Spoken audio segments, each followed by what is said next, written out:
আজকের এই রেসিপিটা যারা রান্নার রও জানে না তারাও পেরে যাবে। সহজ ও মজাদার এই ডেজার্টটা গরমে ঠান্ডা ঠান্ডা এতটা মজার, আর কফি লাভার হলে তো কোনো কথাই নেই। হাতের কাছে মাত্র 4টা ইনগ্রিডিয়েন্টসে সহজ ও মজাদার কফি মিল্ক পুডিং 10 মিনিটেই বানানো যায়। প্রথমে একটা বাটিতে আমি মেপে 2 কাপ নর্মাল পানি দিয়েছি।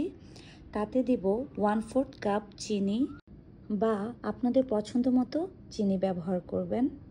সাথে 1.5 চা চামচ আগার আগার পাউডার ও 1 চা চামচ ইনস্ট্যান্ট কফি। হুইস্ক দিয়ে আমি ভালো মতো মিশিয়ে নিচ্ছি যেন সমস্তটা মিশে যায়, বিশেষ করে আগার আগার যেন ডিজলভ হয়ে যায়। আরেকটা বাটিতে 2 কাপ দুধ নিলাম। এখানেও 1/4 কাপ চিনি বা স্বাদ মতো চিনি নেবেন। সাথে 1 চা চামচ কফি আর 1 থেকে 1.5 চা চামচ আগার আগার দিলাম। অবশ্যই নর্মাল টেম্পারেচারে সমস্ত উপকরণ দিবেন।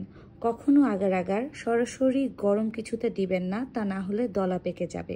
এবার আমি একটি পাত্রে হাফ কফির মিক্সচারটা দিলাম। চুলার আঁচ মিডিয়াম লোতে রেখে অনবরত 1 থেকে 1.5 মিনিটের মতো নাড়ব। এবার একটা পাত্রে ঢেলে সেট হতে দিলাম। 2-3 মিনিটেই সেট হয়ে যাবে।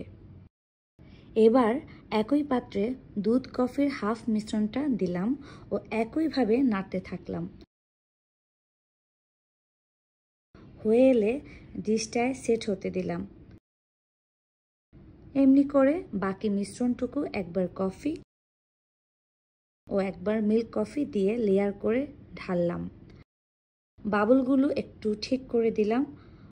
সমস্তটা একবারে করা যাবে না, কারণ আগার আগারের জন্যে খুব তাড়াতাড়ি সেট হয়ে যায় পুডিং। অন্তত 30 মিনিট রেখে দিলেই তৈরি মজাদার কফি মিল্ক পুডিং। আমি ফ্রিজে 2 থেকে 3 ঘন্টা রাখি, তাতে খেতে আরও ভালো লাগে। আপনাদের দেখানোর জন্য ফ্রিজে না রেখেই আমি কেটে নিচ্ছি। তাতে কি সুন্দর লেয়ার হয়ে জমে গেছে। এই ডেজার্ট প্লেট, নাইফ ও ফর্ক পেয়েছি ডেকোর ট্রাস্ট অন বাজেট পেজে।